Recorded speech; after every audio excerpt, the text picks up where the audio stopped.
អូខេtrong ភាគទី2នេះយើងមកនិយាយពីការចំណាយវិញម្ដងបងមនុស្សភាគច្រើនណាអាចទៅចូលដល់បន្ទប់ភ្លាមគឺគាត់បើកម៉ាស៊ីនត្រជាក់ដល់16អង្សាសេយកហ្មងដោយសារគាត់ចង់ឲ្យបន្ទប់ឆាប់ត្រជាក់អញ្ចឹងវិធីហ្នឹងធ្វើត្រូវអត់បងវិធីនេះគឺខុសបងប្អូនហ៊ានធ្វើតាមដឹងតែវាកាយបាត់ភ្លើងចេញមកដឹងចំណាយច្រើនដោយសារតែការដាក់16អង្សា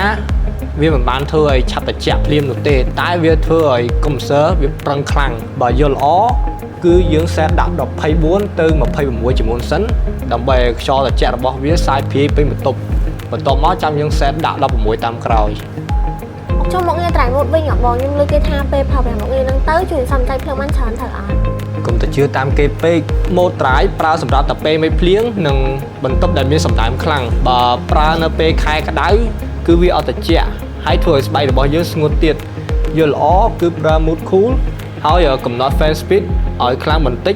ដើម្បីឲ្យវាត្រជាក់ខ្លាំងបន្តិចទៅល្អជាងខ្ញុំរៀនបានតិចនេះថ្មីមួយទៀតអីចឹងរបៀបមើលម៉ាស៊ីនត្រជាក់ខូចក៏យើងបានដឹងហើយរបៀបប្រើប្រាស់ម៉ាស៊ីនត្រជាក់ឲ្យសន្សំសំចៃភ្លើងក៏យើងបានដឹងហើយដែរtrong វគ្គក្រោយយើងនឹងទៅដឹងពីរបៀបមើលម៉ាស៊ីនត្រជាក់ថាយើងគួរយកម៉ាស៊ីនត្រជាក់ទំហំណាឲ្យសមស្របជាមួយនឹងបន្ទប់របស់យើងម្ដងអញ្ចឹងកុំភ្លេចតាមដាននៅវីដេអូបន្ទាប់ទៀត